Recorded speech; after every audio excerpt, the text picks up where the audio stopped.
ప్రజలకు వెన్నుపోటు చేసింది గత వైసీపీ ప్రభుత్వమేనని, మళ్లీ వైసీపీ నాయకులే వెన్నుపోటు రోజు అంటూ ర్యాలీలు చేస్తున్నారని ఆళ్లగడ్డ ఎమ్మెల్యే భూమా అఖిలప్రియ తెలిపారు. శుక్రవారం స్థానిక టీడీపీ కార్యాలయంలో ఆమె విలేకరుల సమావేశం నిర్వహించారు. ఈ సందర్భంగా భూమా అఖిలప్రియ మాట్లాడుతూ, మాజీ ముఖ్యమంత్రి వైఎస్ జగన్మోహన్ రెడ్డి వెన్నుపోటు అంటూ మాట్లాడుతూ ఉంటే విడ్డూరంగా ఉందన్నారు. గత ఎన్నికల్లో మద్యం నిషేధం అంటూ ఇచ్చిన హామీలను ఎక్కడ నెరవేర్చాడని, ఆయన ఈరోజు వెన్నుపోటు అంటూ మాట్లాడుతున్నాడని సమాధానం చెప్పాలన్నారు. అలాగే విజయవాడని రాజధాని అంటూ ఇక్కడ ఇల్లు కట్టుకొని మీతోనే ఉంటానంటూ రైతులను మోసం చేసిన ఘనత జగన్మోహన్ రెడ్డిది కాదా అంటూ ప్రశ్నించారు. విదేశీ విద్యా స్కీమ్ ని క్యాన్సిల్ చేసి జగనన్న విద్యా స్కీమ్ గా ఏర్పాటు చేసింది జగన్మోహన్ రెడ్డి కాదా అన్నారు. ప్రజలకు వెన్నుపోటు మీరు చేశారు కాబట్టే ప్రజలు ఓటుతో మీకు బుద్ధి చెప్పారన్నారు. నంద్యాలలో జె అబ్దుల్ సలాం ఫ్యామిలీ అంతా సూసైడ్ చేసుకొని చనిపోవడం జరిగిందని, వాళ్ళని జగన్మోహన్ రెడ్డి ఎందుకు పరామర్శించడానికి రాలేదని అన్నారు. దొర్నిపాడు మండలం అర్జునాపురం గ్రామంలో అఖిలప్రియ అనుచరులు దాడి అంటూ వస్తున్న కథనాలపై పార్టీకి ఎటువంటి సంబంధం లేదని, ఆ మహిళతో మాట్లాడడం జరిగిందని, మహిళను ఇబ్బంది పెట్టిన వారిపై కఠిన చర్యలు తీసుకోవాలని డిఎస్పీతో తెలపడం జరిగిందని ఎమ్మెల్యే భూమా అఖిలప్రియ అన్నారు. బలవంతంగా కారులో ఎక్కించుకోవాలని తీసుకుపోవాలని ఒక ప్రయత్నం జరిగిందని చెప్పి పేపర్లలో మీడియాలో చాలా పెద్ద వార్తలు చూడడం జరిగింది. ఆ అమ్మాయితో కూడా నేను ఈరోజు పొద్దున మాట్లాడడం జరిగింది. ఆ అమ్మాయికి అన్ని విధాలుగా ధైర్యం చెప్పడం జరిగింది. ఎందుకంటే ఇది కేవలం ఒక పర్సనల్ విషయంలో జరిగిన తప్పు తప్ప ఇది పార్టీకో మాకో సంబంధించింది కాదు. కానీ ఎవరు రాయాల్సిన రాతలు వాళ్ళు రాసినారు.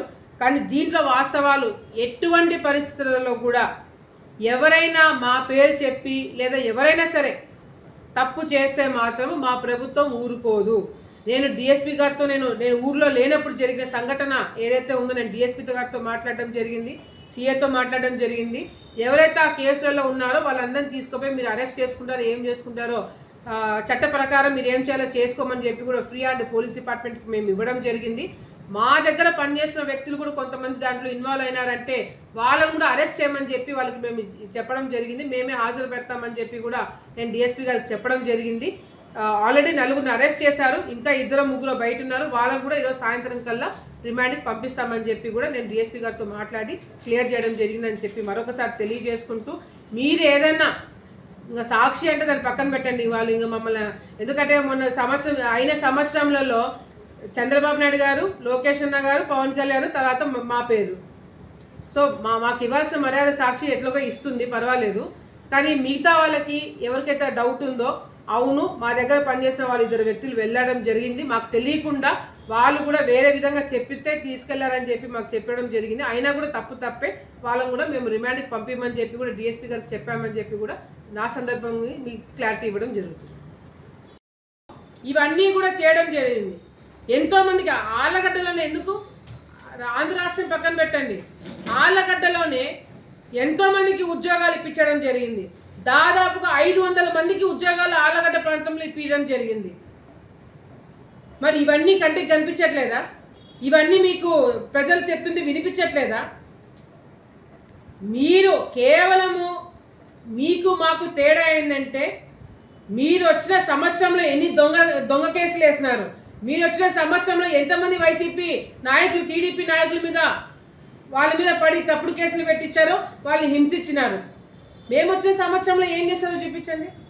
మేము వచ్చిన ఈ సంవత్సరంలో ఎంతమంది మీద తప్పుడు కేసులు పెట్టినాము, ఎంతమందిని మేము అన్యాయం చేసినాము చూపించగలుగుతారా మీరు?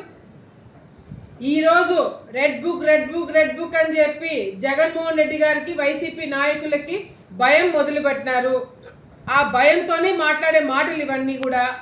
నిజంగాంటే మీకు భయం లేకపోతే, మీరు ఏ తప్పు చేయకపోతే రెడ్ బుక్ గురించి మాట్లాడాల్సిన అవసరం లేదు మీకు. నిజంగాంటే మీరు తప్పు చేయకపోయింటే ఈరోజు మీకు సంబంధించిన వాళ్ళు, మీ ఎమ్మెల్యేలు, మీకు సంబంధించిన నాయకులు ఈరోజు జైలులో కూర్చోరు. మీరు తప్పు చేసిన ఆధారాలు చూపించి ఆధారాలతో సహా ఈరోజు వాళ్ళని కేసులో పెట్టడం జరుగుతుంది. కానీ ఎటువంటి ఆధారాలు లేకుండా మీరు చేసే కక్ష రాజకీయాలు ఎంత దారుణంగా ఉన్నాయంటే, ఆఖరికి కరోనా టైంలో మాస్కులు ఇవ్వట్లేదని చెప్పిన డాక్టర్ని కూడా హింసించి వెంటాడి ఆయన చనిపోయేలా చేసిన వ్యక్తులు మీరంతా. మీరు ఈరోజు నీతులు మాట్లాడుతుంటే నిజంగంటే ప్రజలు కూడా ఎవరు హర్షించారని చెప్పి మరొకసారి తెలియజేసుకుంటూ, ఈరోజు మీరు చేసిన ర్యాలీ కేవలము మేము ఇంకా బతుకున్నాము, మేము ఇంకా ఉన్నాము, మమ్మల్ని కూడా చూడండి, మమ్మల్ని కూడా గ్రహించండి అనే ఒక మెసేజ్ ఇవ్వడానికి చేసిన ర్యాలీ తప్ప ఇది ప్రజల కోసము కాదు. వెన్నుపోటు మీరు మీ ప్రభుత్వంలో మీరు వెన్నుపోటు ప్రజలకి పొడిచినారు. కానీ ప్రజలు వాళ్ళ ఓటుతో మీకు బుద్ధి చెప్పి సమాధానం చెప్పి ప్రతిపక్ష హోదాకు కూడా మీరు పనికిరారని చెప్పి మిమ్మల్ని మూలను కూర్చోబెట్టింది ప్రజలని చెప్పి మరొకసారి మీరు గుర్తించాలని చెప్పి కూడా తెలియజేసుకుంటున్నాను. నిజంగంటే జగన్మోహన్ రెడ్డి గారికి ప్రజల మీద ప్రేమ ఉంటే ఆయన హయాంలో, జగన్మోహన్ రెడ్డి గారి హయాంలో ఎన్నో దారుణాలు జరిగినాయి. ఇదే నంద్యాలలో అబ్దుల్ సలాం కుటుంబం మొత్తం కూడా ఆత్మహత్య చేసుకున్నారు. రాష్ట్రమే, మన రాష్ట్రమే కాదు దేశం మొత్తం కూడా అది చూసి స్పందించిపోయింది. అటువంటి సంఘటన కూడా జగన్మోహన్ రెడ్డి గారు ఎప్పుడు కూడా కదిలి వచ్చి ఆ కుటుంబాన్ని కలవలేదే. మేము వస్తున్నామని తెలుసుకుని అప్పుడు హడావిడిగా అప్పట్లోనే ఎమ్మెల్యే వచ్చాడే కానీ జగన్మోహన్ రెడ్డి గారు ఎక్కడ స్పందించలేదే. అంతేకాకుండా అమర్నాథ్ గౌడ్ అనే ఒక చిన్న బాబు వాళ్ళ అక్కని, వాళ్ళ సిస్టర్ని కొంతమంది వ్యక్తులు ఏడిపిస్తున్నారని చెప్పి వాళ్ళని ప్రశ్నించినందుకు ఆ అబ్బాయిని మీ ప్రభుత్వంలోనే, వైసీపీ ప్రభుత్వంలో అత్యంత దారుణంగా పెట్రోల్ పోసి ఆ అబ్బాయిని అంటించి చంపేస్తున్నారు. అప్పుడెందుకు జగన్మోహన్ రెడ్డి గారు స్పందించలేదు? అప్పుడెందుకు వైసీపీ ప్రభుత్వం స్పందించలేదు? అంతేకాకుండా జగన్మోహన్ రెడ్డి గారు మొన్న వాళ్ళ ఇంటికి పోయినప్పుడు కింద నేల మీద కూర్చొని మాట్లాడుతున్నాడు. ప్రతిపక్షంలోకి రాగానే ఈ డ్రామాలన్నీ చేస్తారు. ఈయన ముఖ్యమంత్రిగా ఉన్నప్పుడు పంట నష్టం జరగడానికి ఆయన వెళ్ళినప్పుడు ఒక పెద్ద స్టేజ్ వేసి అక్కడెక్కడో పొలం చూపించి బురద కాల కంటకుండా మహారాజులాగా బతికి 1000 మంది పోలీసుల్ని సెక్యూరిటీగా పెట్టుకొని ప్రజల ముఖం కూడా చూడకుండా పరిపాలన చేసిన అప్పట్లో జగన్మోహన్ రెడ్డి గారు ఇప్పుడు మీరు ప్రభుత్వాన్ని గురించి, తెలుగుదేశం ఎన్డీఏ ప్రభుత్వం గురించి మీరు మాట్లాడే మాటలు ప్రజలు కూడా హర్షించరు. ప్రభుత్వం పైన ఇన్ని నిందలేస్తున్నారే, ప్రభుత్వం పైన ఇంత మాట్లాడుతున్నారే, మీరు అసెంబ్లీకి వచ్చి ఎందుకు మాట్లాడలేకపోతున్నారండి? అసెంబ్లీలో ఎందుకు ప్రతిపక్ష హోదాలో మీరు మాకు ఇస్తేనే వస్తామని ఎందుకు చెప్తున్నారండి? ప్రభుత్వం పైన బురద జల్లుతారు, ప్రభుత్వం పైన నమ్మకం లేదు, ప్రభుత్వంలో ఉన్న పోలీసుల మీద నమ్మకం లేదు, వ్యవస్థ మీద నమ్మకం లేదు. కానీ ప్రభుత్వం నుంచి వచ్చే వైసీపీ నాయకుల ఎమ్మెల్యేలకు మాత్రం జీతాలు ఇస్తున్నారు. ఈ రోజు కూడా అసెంబ్లీకి రాని ఎమ్మెల్యేలు జీతాలు తీసుకుంటున్నారు. ఎమ్మెల్సీలు ఏ ప్రభుత్వం పైన మీరు నిందలేస్తున్నారో అదే ప్రభుత్వం దగ్గర నుంచి జీతాలు తీసుకుంటున్నారు మీ ఎమ్మెల్సీలు. విచిత్రం ఏంటంటే గతంలో మాట్లాడుతున్నారు. అదేవిధంగా జగన్మోహన్ రెడ్డి గారు ఇక్కడే నేను ఇల్లు కట్టుకుంటాను, ఇదే రాజధాని అని చెప్పి, అమరావతి రాజధాని అని చెప్పి ఇక్కడే ఇల్లు కట్టుకుంటానని చెప్పి రైతులకి, ఆ ప్రాంత ప్రజలకి, రాష్ట్రానికి వెన్నుపోటు పొడిచింది ఎవరండి? జగన్మోహన్ రెడ్డి గారు, వైసీపీ పార్టీ. 3 రాజధానుల పేరు మీద రాష్ట్రాన్ని విడగొట్టి రాయలసీమకి జ్యుడిషియల్ క్యాపిటల్ తీసుకొస్తానని చెప్పి రాయలసీమని ప్రజలని మోసం చేసింది ఎవరండి? వెన్నుపోటు పొడిచింది ఎవరండి? జగన్మోహన్ రెడ్డి, వైఎస్ఆర్సీపీ పార్టీ. ఎస్సీలకి మేము పెద్దపీఠం వేస్తాము, ఎస్సీలని గొప్పగా చూసుకుంటామని చెప్పి ఎస్సీ సప్లాన్ని తీసేసి ఎస్సీలకి అన్యాయం చేసింది ఎవరండి? జగన్మోహన్ రెడ్డి. అంబేద్కర్ విదేశీ విద్యని స్కీమ్ని క్యాన్సిల్ చేసి జగనన్న విదేశీ విద్య స్కీమ్గా మార్చిన గొప్ప వ్యక్తి ఎవరండి? జగన్మోహన్ రెడ్డి గారు. అంటే వెన్నుపోటు మీరు ప్రజలకి మీరు చేసినారు, కానీ ప్రజలు మాత్రం డైరెక్ట్గానే మేము కొట్టినారు, ఓటుతో మీకు సమాధానం చెప్పినారు.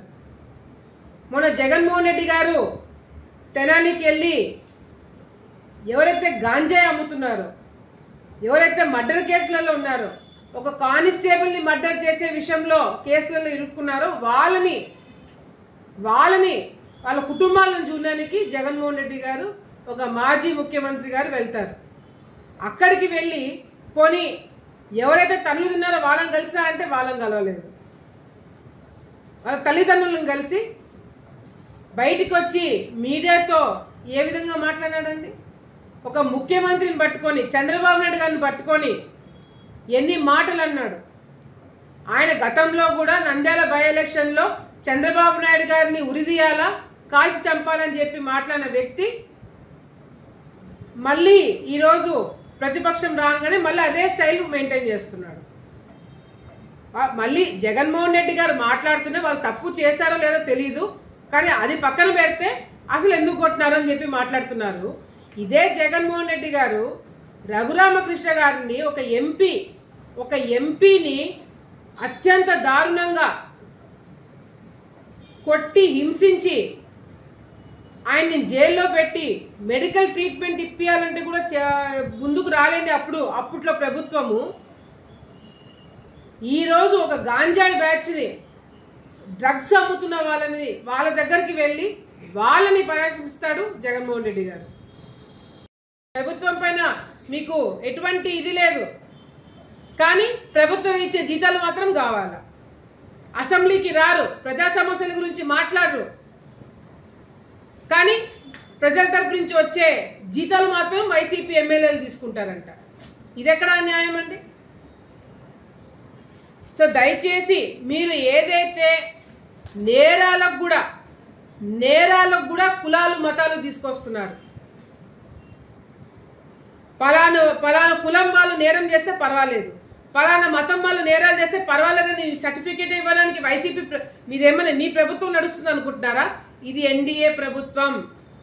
తప్పు చేసిన వాళ్ళు ఎవరైనా సరే, ఎంతటి వాళ్ళైనా సరే, ఏ కులం ఏ మతం సంబంధించిన వాళ్ళైనా సరే వాళ్ళ మీద కఠినంగా చర్యలు తీసుకోవడం జరుగుతుంది.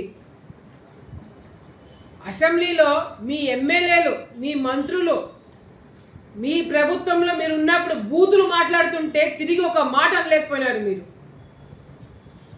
మీ ప్రభుత్వంలో డ్రగ్స్ పెద్ద ఎత్తున పట్టుకున్నా ఒక మాట మాట్లాడలేకపోయినారు. డ్రగ్స్ వాడకండి అనే ఒక మాట కూడా మీ నోట్లోంచి రాలేకపోయింది. ఈ గాంజాయి డ్రగ్స్ తీసుకోవడం వల్ల ఎన్నో కుటుంబాలు నాశనం అయినాయి.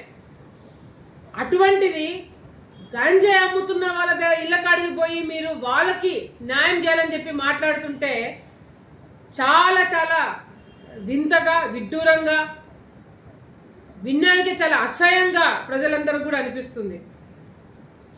ఈరోజు వైసీపీ నాయకులు ఏదైతే మీరు ర్యాలీ చేసినారో, ఒక్కసారి ఈ ర్యాలీ వల్ల ప్రజలకి ఏం మెసేజ్ ఇవ్వగలిగినామనేది ఒక్కసారి మీరు ఆలోచించండి.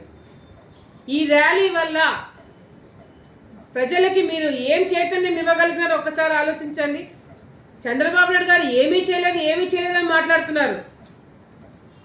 చంద్రబాబు నాయుడు రాగానే పెన్షన్లు టైంకి ఇస్తున్నాడు, పెంచి చెప్పిన మాట ప్రకారం పెన్షన్లు పెంచి టైంకి అందజేస్తున్నారు. ఉద్యోగస్తులకి జీతాలు టైంకి ఇప్పిస్తున్నాడు. ల్యాండ్ సీలింగ్ ఏదైతే ల్యాండ్ గ్రాబింగ్ యాక్ట్ ఉందో అది కూడా వెంటనే రద్దు చేయడం జరిగింది. డిఎస్సి అనౌన్స్ చేయడం జరిగింది. ఇప్పుడు ఆగస్టు 15 నుంచి మేము చెప్పిన మాట ప్రకారం మహిళలందరికీ కూడా ఉచితంగా బస్ ప్రయాణము ఇవ్వడం స్టార్ట్ చేయడం జరుగుతుంది. సంవత్సరానికి 3 గ్యాస్ సిలిండర్లు అన్నాం, అది కూడా స్టార్ట్ చేయడం జరిగింది. తల్లికి వందనం అది కూడా తొందరలోనే అనౌన్స్ చేస్తామని చెప్పి, రాబోతుందని చెప్పి అది కూడా అనౌన్స్ చేయడం జరిగింది. మేము రాగానే మండలానికి 2 కోట్లు పెట్టి అభివృద్ధి కార్యక్రమాలు కూడా చేయడం జరిగింది. ఇన్ని కార్యక్రమాలు చేస్తుంటే ఎక్కడ కంటికి కనిపించట్లే మీకు. చేపట్టి అన్ని నియోజకవర్గాల్లో వైసీపీ నాయకులు బయటికి వచ్చి ఏ విధంగా అయితే ఈ కార్యక్రమం చేశారో, చాలామంది ప్రజలు కావచ్చు, మేము కావచ్చు, పెద్ద పెద్ద వాళ్ళు కావచ్చు, వాళ్ళందరూ కూడా మాకందరికి వచ్చిన డౌట్ ఏంటంటే ఎవరికి వెన్నుపోటు వచ్చినారు, ఎవరు వెన్నుపోటు వచ్చినారు. ఈ రెండింటికి సమాధానం వైసీపీ నాయకులు ఎక్కడ కూడా ఏ నియోజకవర్గాల్లో కూడా క్లారిటీ ఇవ్వలేకపోయినారు. వెన్నుపోటు వైసీపీ వాళ్ళకి పొడిచారు అని చెప్పి ఒకవేళ వాళ్ళు అనుకుంటున్నారు అంటే, వైసీపీ వాళ్ళకి వెన్నుపోటు పొడిచింది మేము కాదు, ప్రజలు కాదు, డైరెక్ట్గానే పొడిచినారు ప్రజలు. వెనక నుంచి ఎవరు వైసీపీ నాయకుల్ని వెన్నుపోటు పొడిచలే. ధైర్యంగా ప్రజలు బయటికి వచ్చి మీరు చేసిన అన్యాయాలు ఇంకా చాలు, మీరు మాకు అవసరం లేదు అని చెప్పి డైరెక్ట్గానే ఓటు వేసి మీరు వద్దు అనుకొని మీకు బుద్ధి చెప్పింది ప్రజలు. ప్రజలు ఓట్లేసి మమ్మల్ని గెలిపించారే తప్ప ఇక్కడ అంటే ప్రజలు వెన్నుపోటు పొడిచారని చెప్పి వీళ్ళేమన్నా కార్యక్రమం చేశారా? ప్రజలు వీళ్ళకి అన్యాయం చేశారని చెప్పి ప్రజల మీద కోపంతో వీళ్ళు ఈ కార్యక్రమం చేశారనేది కూడా వైసీపీ నాయకులు చెప్పాలి. ఈరోజు వెన్నుపోటు గురించి మీరు మాట్లాడుతున్నారు. మద్యపానం నిషేధం చేస్తానని చెప్పి మద్యం రేట్లు పెంచి వెన్నుపోటు ప్రజలకి చేసింది ఎవరండి? వైసీపీ నాయకులు. వివేకానంద రెడ్డి గారు ఆయన హత్య చేయబడితే సొంత చెల్లెలకి న్యాయం చేయకుండా ఆ కుటుంబానికి వెన్నుపోటు పొడిచింది ఎవరండి? వైసీపీ నాయకులు. షర్మిల గారికి ఆయన జైల్లో ఉన్నప్పుడు, జగన్మోహన్ రెడ్డి గారు జైల్లో ఉన్నప్పుడు షర్మిల గారిని రాష్ట్రం అంతా తిప్పి ఆమెకు చిన్న పదవి కూడా ఇవ్వకుండా ఇంట్లో నుంచి బయటికి గెట్టేసింది ఎవరండి? జగన్మోహన్ రెడ్డి. సొంత తల్లి ఆమెని అసెంబ్లీకి పంపించి ఈయన జైల్లో ఉన్నప్పుడు ఈమెను ముందు పెట్టి, విజయమ్మ గారిని ముందు పెట్టి రాజకీయంగా ఆమె వాడుకున్న తర్వాత